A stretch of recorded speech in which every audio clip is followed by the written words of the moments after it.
Bonjour à tous, nous sommes à Pointe-Imier au salon de l'orientation et de la formation et de l'insertion professionnelle. Alors c'est un événement organisé par la province Nord en partenariat avec la mairie de Pointe-Imier. Et cette année, il y a 80 stands, 80 professionnels sont présents au SOFIP.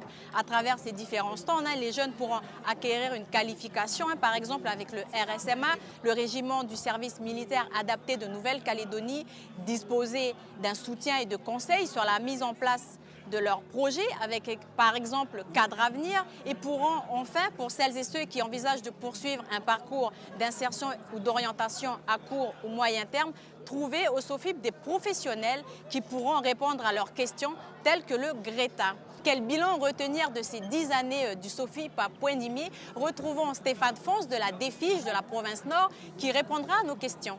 Alors Stéphane, nous sommes à la 10e édition de ce salon d'orientation de la formation et de l'insertion professionnelle. Quel bilan tirez-vous de ces 10 ans? Alors nous, on tire un bilan très positif. Pour cela, on se base sur 3 indicateurs majeurs. C'est en gros la fréquentation du public, la fréquentation et les demandes des exposants, c'est un indicateur très important pour nous. Et bien sûr, le taux de satisfaction que l'on enregistre annuellement sur les questionnaires que l'on administre au public. Alors en gros, au niveau des élèves, on a un public une fréquentation qui ne baisse pas depuis 10 ans et qui s'établit en moyenne à 1200 élèves par an. Ce qui est beaucoup. Ce qui est énorme, c'est quasiment l'ensemble des élèves de la 4e à la terminale de l'ensemble de la province Nord. Privé et public, c'est très important pour nous. Au niveau des exposants, on a un taux de fréquentation de 70 à 80 exposants par an.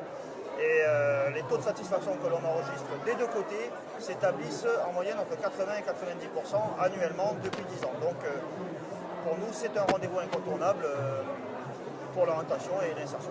Alors le SOFIP a toujours toute sa place au sein de la formation des jeunes. Ah bah oui, c'est une place extrêmement importante puisque l'une des difficultés que connaissent nos jeunes ici en province Nord, dû à l'éloignement et par rapport à la capitale Nouméa, c'est aussi de ne pas forcément connaître l'ensemble du champ des possibles en termes professionnels, en termes d'insertion, en termes de projet de vie finalement. Et ce salon, c'est l'occasion de présenter tous ces possibles-là. Et quelque part, ça permet aussi la construction de la citoyenneté de nos jeunes parce que savoir de quelle manière on va pouvoir s'insérer dans la société, de quelle manière on va pouvoir prendre ses responsabilités au sein de la société, c'est le premier pas vers la citoyenneté. Alors, les objectifs ont-ils évolué depuis ces 10 dernières années? L'objectif majeur, c'est toujours celui que je viens d'énoncer, de donner des informations, des opportunités. Alors, il y a deux niveaux d'information. Il y a des informations, au final, c'est sur quelle place je vais pouvoir prendre dans la société. Et puis, il y a un autre niveau d'information, intermédiaire, mais qui est très important, c'est qu'est-ce que je dois faire pour pouvoir prendre cette place au sein de la société. Et donc, cet objectif-là est complété, aidé par la présence de tous les organismes de formation que l'on a ici, et qui représentent d'ailleurs la majorité des exposants. C'est la raison d'être du SOFIP. Et on pense à ce niveau-là que c'est une réussite par rapport aux réponses que l'on a déjà. Et cette année, est-ce qu'un dispositif particulier en termes de métier de la santé est mis en place? Oui, on a particulièrement cette année la présence de la DASPS. Alors au niveau de la présentation des services de la province Nord, pour permettre aussi d'avoir plus d'exposants professionnels extérieurs à notre collectivité, on a sensiblement réduit le volume consacré à la province Nord, mais par contre, on a maintenu la présence de la DASPS, qui est notre direction de la santé, par rapport aux enjeux que vous connaissez. Il y a la construction l'ouverture prochaine de l'hôpital de Koné. Voilà, du pôle sanitaire Nord, qui va drainer beaucoup d'emplois. Et puis, de toute façon, nous avons beaucoup de besoins en matière sanitaire et sociale en termes d'emploi. Et donc, effectivement, on a mis le paquet là-dessus. Et sur nos métiers sur lesquels nous avons des difficultés à recruter. Voilà. Merci Stéphane Fonce d'avoir répondu à nos questions. On vous laisse continuer votre travail au sein du salon. Merci et bonne journée. De médiatiser. Alors à présent, on va se rendre sur le stand de la DASPS avec Florence qui est infirmière. Bonjour Florence. Alors j'ai des petites questions pour vous. Alors quelle a été la fréquentation de votre stand? On a eu une vingtaine de jeunes collégiens lycéens. Et par contre, on a eu quand même 16 personnes, de demandeurs d'emploi, ce qui est pas mal pour une première journée. Et puis après, on a eu des professionnels, donc des CPE, des documentalistes qui viennent chercher de l'information sous forme de recueil ou de dépliants pour pouvoir après informer les jeunes dans les collèges. Quelles ont été les principales questions justement que les jeunes qui sont venus vous voir vous ont posées? Alors les questions, c'est souvent est-ce qu'il faut avoir le bac? Est-ce qu'on peut faire quelque chose avec juste un BEP, un BEPC? Est-ce qu'il faut forcément partir en métropole? C'est toujours un petit peu les mêmes questions. Combien d'années? Quels sont pourquoi on fait ce métier-là? Bon voilà, qu'est-ce qui peut se faire sur le territoire et qu'est-ce qui peut se faire en études courtes? C'est vrai que quand on commence à parler d'études longues, sage-femme, médecin, bon, là on a déjà beaucoup moins de candidats pour ce genre de profession. Certains sont intéressés par les métiers du soin, aussi bien des professions qui peuvent, des formations qui peuvent être délivrées sur le territoire, mais aussi des formations en métropole, puisque certains étaient interrogatifs par rapport aux formations de la médecine, sage-femme par exemple, également des professions paramédicales comme dentiste ou kiné, pour une ou deux jeunes filles. Donc ce sont des formations qui les incitent à partir, mais qui aujourd'hui les interpellent déjà et les font réfléchir. Comment je m'organise pour partir? Voilà, je trouve que c'est bien de commencer assez tôt à s'interroger sur la formation que je pourrais faire éventuellement dans 2 ou 3 ans. Voilà. C'est une formation qui est courte, elle se déroule sur 10 mois. Cette formation est en alternance, donc vous allez avoir une partie théorie qui va se dérouler à l'Institut de formation et une partie pratique qu'on appelle les stages qui vont se dérouler, cette période de stage va se dérouler auprès des 3 publics dont je vous ai parlé. Les enfants handicapés, les personnes handicapées adultes, dépendants et la personne âgée.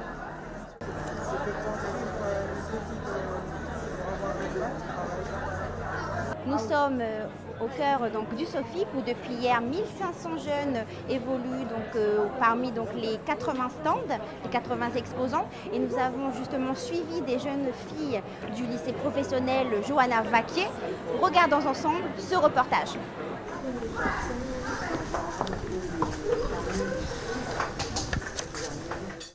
Bernadette est élève au lycée professionnel Johanna Vaquier de Wailou. Elle prépare cette année son certificat d'aptitude professionnelle en accompagnement éducatif petite enfance. Donc là, on a donné à manger à un enfant de quel âge? De quel âge on donne à manger à un enfant pour cette salade de pâtes? Environ combien? De 3 ans. De 3 ans? Oui, de 3 ans à 5. Et ces enfants-là sont à l'école, sont dans une crèche ou sont dans une école maternelle? Dans une crèche. À 3 ans? Ils peuvent être dans des crèches ou dans les écoles maternelles. Dans les écoles maternelles. Vous êtes d'accord les autres? Oui. Ok. Plus tard, je voudrais être aide maternelle, d'aider les enfants. Puis voilà, je voudrais continuer aussi la 2SP. La formation dure 2 ans et comprend un stage de 12 semaines en entreprise. Le titulaire de ce CAP accueille et garde des jeunes enfants et contribue à leur éducation. Le diplômé peut travailler en école maternelle, en crèche, en halte garderie ou encore en centre de vacances. En Nouvelle-Calédonie, 3 établissements proposent cette formation avec une possibilité de poursuite en bac professionnel, accompagnement, soins et services à la personne. Le savon, tu vas le mettre où et le rinçage, l'eau? Là, le rinçage et puis le savon. Ok, donc y a-t-il une température à respecter ou tu demandes l'eau comme ça, tu mets directement dans le cuvettes? Il y a une température. Ok, quelle est la température? Peux-tu me donner la température? 38. Avec un bac, ils peuvent prétendre justement au concours infirmier ou sinon être soignant. Ou par contre aussi, je les pousse également à faire passer le concours ergothérapeute aussi, parce que ce qui est intéressant, parce que en terminale, donc ils ont quand même des dossiers à monter, donc il y a un dossier qui touche vraiment ce côté-là. À la fin de ces 2 années d'études, Bernadette et ses camarades pourront soit entrer dans la vie active ou continuer leurs études jusqu'au bac professionnel et pourront ainsi prétendre au concours d'État. Alors aide-soignante, infirmière ou médecin, autant de métiers dans le domaine paramédical dont le pays a cruellement besoin. Alors je vous propose de faire le point sur ces besoins en matière de santé de la province Nord avec Valérie Souris-Lavergne de la DAS-PS de la province Nord. On la retrouve tout de suite. Valérie, bonjour. Bonjour. Et merci d'avoir répondu à notre invitation. Je vous en prie. Alors Valérie, l'ouverture du pôle santé est prévue le 1er août à Koné. On sait qu'il y a un problème de recrutement de médecins au sein des dispensaires. Est-ce que cette ouverture risque d'accentuer ce problème de recrutement? Ça va peut-être l'accentuer, quoi qu'il en soit. On est en période creuse tous les ans, de juillet à septembre. On a en général une pénurie de médecins. Donc voilà, ça ne change pas vraiment des données habituelles. Mais les craintes sont quand même là. Un peu, oui. Est-ce qu'on peut craindre la fermeture de certains dispensaires, notamment dans la zone VKP? Alors, on ne va pas parler de fermeture, mais de déplacement notamment du CMS de Koné, qui va justement intégrer les locaux du pôle santé de Koné. Les autres CMS, bien sûr que non, puisqu'on a une obligation de service public. Il arrive qu'on soit parfois en ce qu'on appelle chez nous le mode dégradé, quand on a une absence. Alors en fait, quand on a des médecins qui ne sont pas à leur poste parce qu'en congé ou tout simplement sur des postes vacants, on a simplement les infirmiers qui sont en dispensaire, avec parfois des vacations très ponctuelles dans la semaine de médecins. Et donc, nous, on appelle ça le mode dégradé. C'est-à-dire qu'on diminue les prestations qui sont offertes au public. Alors là, le dispensaire de Koné va se déplacer au pôle santé de Koné. Alors, comment ça va se passer ? Alors déjà, on a une diminution de nos effectifs au niveau du CMS de Koné, c'est-à-dire que sur 5 postes d'infirmiers, 3 postes de médecins, on a un médecin et un infirmier qui seront dédiés à des missions de santé publique au sein du pôle sanitaire.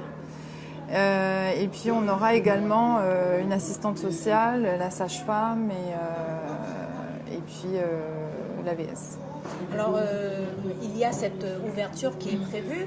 Est-ce que la province Nord a préparé justement sa population à occuper des postes qui seront demandés dans cette infrastructure ?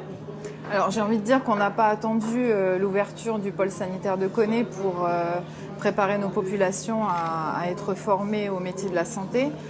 Notamment par le biais d'un dispositif qui s'appelle BED. C'est des bourses qui sont attribuées aux candidats qui sont à l'école d'infirmière et c'est un dispositif propre à la province Nord.